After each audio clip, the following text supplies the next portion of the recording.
जय हिंद साथियों, कैसे हैं आप सभी। उम्मीद करता हूं आप सभी अच्छे होंगे, मस्त होंगे।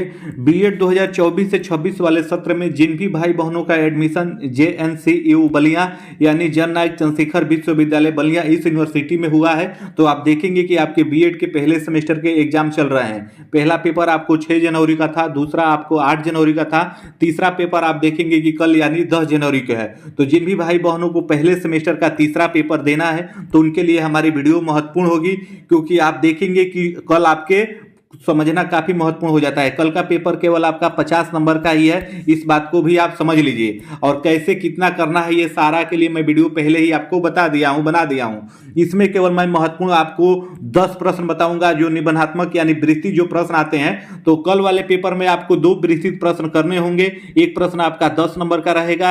अगर 2 प्रश्न आप करेंगे तब जाके यहां से 20 नंबर आपके क्लियर होंगे। तो ये 20 नंबर आपके लिए महत्वपूर्ण हो जाते हैं। तो इसमें आपको 2 ही प्रश्न करने हैं, इस बात को भी आप ध्यान रखिए। तो इस 2 प्रश्नों के लिए केवल मैं आपको 10 प्रश्न बता रहा हूं। अभी तक आपने कुछ नहीं पढ़ा है या सीरीज पढ़ रहे हैं तो आपको समझ में नहीं आ रहा है, आगे से पढ़ रहे हैं पीछे से भूलते चले जा रहे हैं, तो आपको परेशान होने की तनिक भी जरूरत नहीं है। मैं केवल आपको 10 प्रश्न बता रहा हूं सीरीज में, इसको ढूंढ के पढ़ लीजिए। और ये सीरीज में अगर आपको नहीं मिल रहा है तो गूगल करके केवल इन 10 प्रश्नों को आप देख लेंगे तो आप देखेंगे कि इससे बाहर आपका प्रश्न आएगा ही नहीं मेरे भाई।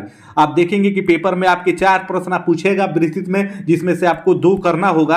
तो इन 10 में से ही आपके प्रश्न वो आ जाएंगे। जो मैं आपको 10 केवल प्रश्न बताऊंगा इसी में से वो आपके प्रश्न आ जाएंगे और इसमें से कोई 2 आप तैयार कर लीजिएगा। और इन 10 प्रश्नों को आप देख लीजिए, एक बार देखे रहेंगे, समझे रहेंगे तो परीक्षा में आपको दिक्कत नहीं होगी। यहाँ पे आप समझ लीजिए बीएड 2024 से 26 प्रथम सेमेस्टर तृतीय पेपर अति संभावित आपका वृत्ति प्रश्न मैं बता रहा हूं, इसके अंदर ही आएगा, बाहर नहीं आएगा। इस बात को आप समझ लीजिए। कोई ये वनडे एग्जाम नहीं है कि कोई टीचर कुछ और पढ़ाएगा और आ जाएगा कहीं और से। इसमें आपका सिमिलर रहता है, जो प्रीवियस वर्ष में आपके प्रश्न पूछे जाते हैं उसी को भाषा बदल के, लैंग्वेज बदल के फिर आपसे वो पूछा जाता है। तो प्रीवियस वर्ष का सारा मैंने उठा के देखा है वृत्ति का, तो यही लगभग सिमिलर आपका है। और इस बार भी आपका इस 10 में से एकदम कंफर्म आपका आ जाना है, इतना ही मैं कहूंगा। अगर जिसको विश्वास हो इस 10 प्रश्नों को आप देख लीजिए आज रात, और कल आपके यही पेपर में छपेंगे। तो आइए मैं प्रश्नों को सबसे पहले आपको बता देता हूं। तो पहला प्रश्न आपके वृत्ति के अंतर्गत देखेंगे, आपसे पूछ सकता है कि ज्ञान मीमांसा से आप क्या समझते हैं, उदाहरण की सहायता से ज्ञान के वर्गीकरण की विवेचना कीजिए। ये प्रश्न आपका एकदम इंपॉर्टेंट है। आप देखेंगे ये पीछे बहुत बार पूछा गया है, तो कल आने की प्रबल इसकी भी संभावना है। दूसरा प्रश्न आप देखेंगे, असाधारण बच्चों से आपका क्या आशय है, इसके शिक्षण एवं अधिगम हेतु आप क्या प्रावधान सुझाएंगे। तो ये भी आपसे प्रश्न बन सकता है, इसको भी आप देख लीजिएगा। एक बार आज देखे रहेंगे तो कल आपको आसानी से ध्यान में आएगा और इससे बाहर आपका वृत्ति नहीं आएगा।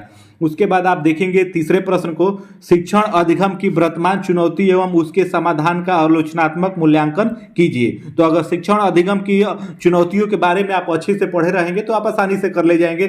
थोड़ा आप देखिए, मैं बार बार आपसे बोल रहा हूं, आपकी थोड़ी हैंड राइटिंग अच्छी होनी चाहिए और आप सही हेडिंग दे के लिखते हैं। जैसे 4 लाइन लिखिए, कुछ आप उसमें हेडिंग दे दीजिए, उसके अंदर 4 लाइन लिखिए, फिर हेडिंग दे दीजिए। इस प्रकार से आप लिखेंगे तो आपकी काफी अच्छी भी लगेगी और आप थोड़ा कम भी लिखेंगे तो आपके नंबर अच्छे खासे आएंगे।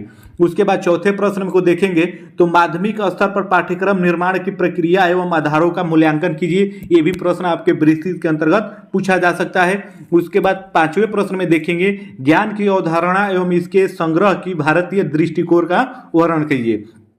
ये प्रश्न इसलिए महत्वपूर्ण हो जाता है कि इसमें आप देखेंगे भारतीय दृष्टिकोण पूछा है, तो इसलिए प्रश्न आपका बन सकता है। उसके बाद 6ठे प्रश्न को आप देखेंगे, समकालीन विद्यालयों में अधिगमकर्ता विविधता पर आप विस्तार से लिखें। जो आपका समकालीन विद्यालयों में अधिगमकर्ता थे उनके बारे में वृत्ति से आपसे लिखने के लिए पूछ सकता है, तो इसको भी आप देख लीजिएगा। 7वें प्रश्न में समूह शिक्षण के दोष आपका क्या है, ये आपको डायरेक्ट पूछ देगा कि समूह शिक्षण के आप दोष बताइए। तो आप देखे रहेंगे तभी कर पाएंगे और इससे बाहर आपका नहीं आएगा। मैं भाई आप सभी से बार बार बोल रहा हूं, अभी तक आप परेशान हैं, देख रहे हैं कि कैसे क्या होगा, तो केवल आप इतना देख के जाइए और उसके बाद आप बताइएगा कि भाई इसमें से आया नहीं आया, जरूर आप बताइएगा। और इसके अंदर आ ही जाना है मेरे भाई, ऐसा तो सवाल ही नहीं है कि नहीं आना है। उसके बाद प्रत्यक्ष एवं अप्रत्यक्ष पाठ्यक्रम संप्रेक्षण आहूई से आप क्या समझते हैं, दोनों में अंतर स्पष्ट कीजिए। जो आपका प्रत्यक्ष और अप्रत्यक्ष, इसको तो आप कंपलसरी रूप से देख लीजिएगा। ये लघु में भी, अति लघु में भी, वृत्ति में कहीं भी ये प्रत्यक्ष और अप्रत्यक्ष आपसे पूछा जाएगा। उसके बाद 9वें प्रश्न में आप देखेंगे अधिगमकर्ता विविधता से आपका क्या आशय है। विभिन्न प्रकार के अधिगमकर्ताओं की पाठ्यक्रम संबंधित आवश्यकताओं की विवेचना कीजिए। ये भी प्रश्न आपसे बन सकता है विस्तृत के अंतर्गत। उसके बाद एक अंतिम प्रश्न आप देख लीजिए 10वां, ज्ञान के निर्माण में सूचना संचार तकनीकी आईसीटी की भूमिका को स्पष्ट कीजिए। आईसीटी की ये भूमिका लेटेस्ट है, इसलिए ये आपका विस्तृत में ये भी पूछ सकता है, तो आईसीटी के बारे में आप अच्छे से देख लीजिएगा ज्ञान निर्माण में उसकी क्या भूमिका है। तो यही महत्वपूर्ण आपके 10 प्रश्न है जो आपके विस्तृत वाले प्रश्न है, जिसमें से आपको 2 करना है। आपको मैं बार बार बता रहा हूं, जो विस्तृत प्रश्न है आपको 2 करने के लिए कहेगा। 4 प्रश्न आपके पेपर में रहेंगे, जिसमें से आपको 2 करना है। एक प्रश्न आपका 10 नंबर का रहेगा, तो 2 प्रश्न करेंगे तब जाके आपके 20 नंबर मिलेंगे। तो इस प्रकार से आपके यहां से क्लियर होंगे। तो केवल आप इन्हीं 10 प्रश्नों को देखिए, आप पूरा सीरीज देखने के चक्कर में ना पड़िए, केवल इन 10 को देख के जाइए, शांतित मन से जाइए और थोड़ा हैंड राइटिंग आप अच्छे से कर लिखिएगा तो आपके नंबर आ ही जाएंगे, आप आसानी से सेमेस्टर क्लियर कर जाएंगे। तो उम्मीद है आप इसको देख लेंगे, समझ लेंगे और आप कमेंट करके जरूर बताइएगा प्रश्न आए हैं कि नहीं आए हैं। फिर मिलेंगे अगली अपडेट में, तब तक के लिए आप सभी को जय हिंद, धन्यवाद।